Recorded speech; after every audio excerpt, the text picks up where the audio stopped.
네, 목요일에 전해드리고 있는 탐나는 제주, 아마 여러분들이 가장 기다렸던 시간이 아닐까 싶습니다. 복잡한 뉴스를 알기 쉽게 풀어내주고 있는 알고팡 보고팡 팡팡 뉴스 시간입니다. 자, 고재열 기자, 오늘 키워드도 참 재미있게 뽑아내셨던데 네, 첫 번째 키워드 살펴볼게요. 네, 참 들어도 계속 듣고 싶은 이 소개 멘트입니다. 네, 자, 첫 키워드 이조사 난 반댈세. 키워드 정하면서요, 왠지 이 결혼 난 반댈세. 저도 모르게 이게 생각이 나더라고요. 자, 지금요 제주도의회 제2공항 갈등 해소 특위 그리고 제주도가 제2공항 건설 여부를 묻는 도민 여론조사를 지금 준비하고 있는 상황입니다. 네. 팡팡뉴스 저희 예전 방송에서 전해드린 것처럼 아마 설문 문항, 설문 대상을 두고 아마 좀 논란이 예상된다 이렇게 전해드렸는데 네. 역시나였습니다. 지금 조사기관 3곳의 여론조사를 동시에 의뢰하고 1000명의 표본을 확보하는 데만 합의했을 뿐 문항수라든가 문항 내용, 조사 대상 지금 하나 정해진 거 없이 여전히 의견이 엇갈리고 있는데요. 이런 가운데 이번 주에 진행된 도정 질문에서 원희룡 도지사의 발언이 눈길을 끌었습니다. 결론부터 말씀드리겠습니다. 제2공항 흔들림 없이 추진하겠다. 여론조사는 참고용일 뿐이다라면서 의미를 두지 않았습니다. 이 여론조사 결과에 따라서 제2공항 추진 여부를 결정하는 거로 생각을 했는데 또 그건 아닌가 봅니다. 네, 네, 많은 분들 그렇게 생각을 하시는데요. 뭐 수용하지 않겠다, 뭐 이런 표현을 원지사가 직접 사용한 거는 아닙니다. 그런데 뭐 다만 찬성이든 반대든 한쪽으로 이제 압도적인 의견이 쏠리지 않는 이상 여론조사의 신뢰성을 믿을 수 있겠느냐, 뭐 이런 뉘앙스였는데요. 뭐 어차피 도민 의견 수렴 이후에 제2공항 추진 여부를 직접 결정하는 것은 어디까지나 국토부이니만큼 제주도와 제주도의회가 여론조사를 두고 왈가왈부할 것은 아니다라고 이렇게 잘랐습니다. 한편 제2공항 강행 저지 비상도민회의는요. 이 원지사의 시정연설에 대해서 객관적인 입장을 유지해야 할 행정 입장에서는 매우 부적절했다라고 이렇게 반발하고 있는 상황입니다. 네. 최근에 김해 신공항 건설 사업이 백지화됐어요. 근데 이 사업은 역대 대통령들의 공약이었지만 네, 그렇습니다. 뭐 지역 분열이다, 뭐 효율성의 이유로 해서 결국에는 이제 백지화가 됐는데 이 영향이 좀 있는 것 같아요. 최근에 그 제2공항 여론조사를 앞두고 지금 뭐 찬반 단체들 갈등 좀 점차 격화가 되고 있죠. 네, 그렇습니다. 사실 뭐 찬반 갈등이 뜨겁긴 했습니다만은 특히 최근에 이제 김해 신공항 백지화 이후에 찬반 갈등의 목소리가 어떻게 보면 점점 더 크게 나오는 그런 분위기인 것 같습니다. 전국 300개 시민사회단체로 구성된 이 제주 제2공항 백지화 전국 행동이라는 곳과 그리고 제주의 130곳의 시민사회 단체가 참여하는 제2공항 강행저지 비상도민회의가 최근 국회에 제2공항과 관련한 사업 예산 전액 삭감을 요구하는 의견서를 전달했고요.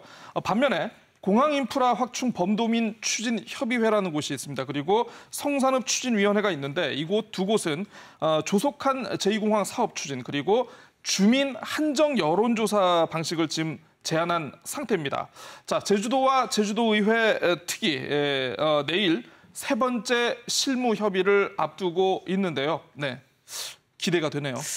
될까요? 네, 합의가 될지. 예, 네. 쉽게 되지는 않을 겁니다. 네, 많은 분들의 관심이 좀 모아지길 바라겠고요. 자, 그러면 두 번째 키워드죠. 지사의 변신은 무죄. 이렇게 뽑으셨어요. 네, 자꾸 이분 얘기를 해서 참 죄송하기는 합니다만, 네, 원희룡 지사 얘기입니다. 원희룡 제주지사가요, 조천읍 선을 1위 일대에 추진 중인 제주 동물 테마파크 사업에 대해서 사실상 반대 입장을 밝혔습니다. 뭐 사실 새로운 것은 아닙니다만, 지난 15일 도청에서 청정제주 송악선언 실천 조치 2호 기자회견을 가진 자리에서 이렇게 밝혔는데요. 제주 동물 테마파크 사업이 청정제주의 미래 가치 그리고 생태계 보호에 맞는지 의문이다라면서 이 의문이 해소되지 않은 상태에서 변경 허가는 어렵다. 주민과 남사르 습지위원회와의 진정성 있는 협의가 우선이다. 이렇게 못을 박았습니다. 그럼 어쨌든 그 제주 동물 테마파크 사업에 제동을 건 건데 그럼 변경을 허가해달라는 이 구체적인 사업 내용은 뭔가요? 네, 그 동물 테마파크가 처음 승인됐던 게 지난 2007년인데요.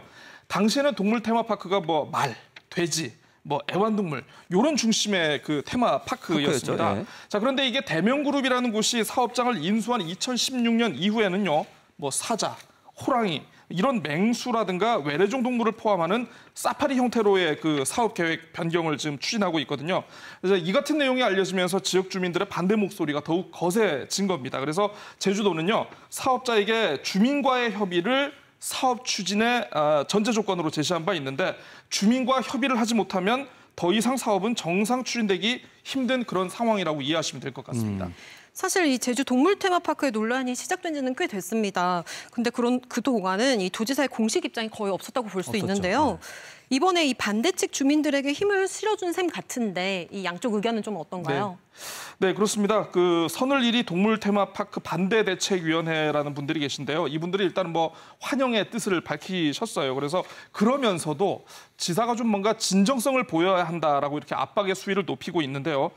그럼에도 대책위가 원지사의 입장 변화에도 불구하고 사업 추진에 대한 의구심은 여전하다라면서 올해 말로 예정된 사업기간 연장을 불허해야 한다라고 이렇게 주장을 하고 나섰습니다.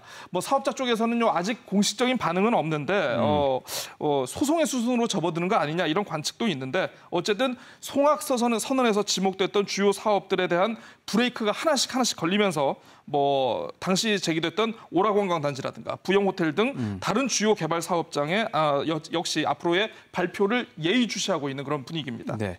자, 그럼 계속해서 세 번째 키워드 살펴보겠습니다.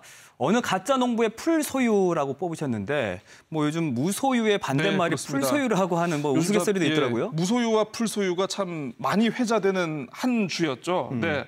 자, 경자유전이라는 다소 어려운 한자말이 있습니다. 경자. 농사를 짓는 자만이 유전, 밭을 가질 수 있다라는 그런 우리나라 헌법상의 원칙이라고 하는데요. 지난 17일 불법으로 제주의 농지를 사들인 후에 이를 되팔아 시세 차익을 거두는 방식으로 제주 지역의 부동산 시장을 교란한 가짜 농부 그리고 법인 등 200여 명이 경찰에 적발이 됐습니다. 지난 2015년 말부터 지난해까지 모두 8만 232제곱미터의 농지를 사들여서 이걸 되팔아서 무려 140억 원의 시세 차익을 얻은 혐의를 받고 있는데, 심지어는요, 경찰 조사 결과에 따르면 이 가운데 10명이 다른 지역의 공무원이라고 합니다. 뭐 잊을만 하면 이런 일들이 종종 일어나는 것 같아요. 제주도에서도 종종 농지 전수 조사를 하고 있죠. 네, 그렇습니다. 농지를 사는데 큰 제약이 없는지, 왜 이런 일들이 계속 일어나는 건지 궁금합니다. 네, 일단 이 기획 부동산 업체가 농업회사 법인으로 등록을 했기 때문에 이게 가능한 것인데요.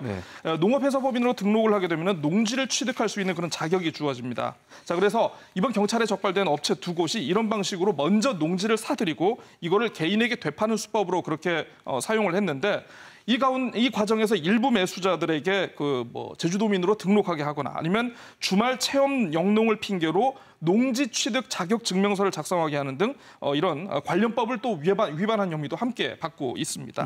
그럼 일단 제주도의 그 농지 관리 행정에 허점은 있다라고 말해도 되겠네요? 네, 그렇게 해석해도 좋을 것 같습니다. 사실 제주도가 지난 2015년에 농지 관리 강화 방침을 한번 밝힌 적이 있거든요. 그래서 도내 모든 농지에 대한 소유와 경작 실태를 직접 조사한다면서 읍면에서 이제 공무원분들이 직접 다니면서 이렇게 조사한 적이 있습니다. 그래서 그 당시에도요, 이 불법 사례를 적발하더라도 청문을 거치는 과정에서 가짜 농부가 농지를 팔아버리거나 아니면은 수백만 원의 벌금을 버티고서라도 시세 차익을 노리는 경우가 많아서 이게 어떻게 보면 사실상 지금은 좀 약간 솜방망이 쳐버린 그런 상태라고 하네요. 이걸 알고서 이분들이 더 그랬을 가능성도 있을 거잖아요. 그렇죠. 있을 겁니다. 처벌이 좀 더 강화돼야 될 것 같고요. 또 제주도도 어쨌든 이 문제를 알고는 있지만 아직 강력한 규제가 없다는 게 답답한데 하루빨리 대책이 좀 실효성 있는 대책이 마련이 돼야 할 것 같습니다. 자, 오늘 소식은 여기까지 듣겠습니다. 두 분 고맙습니다. 네, 감사합니다. 네, 고맙습니다.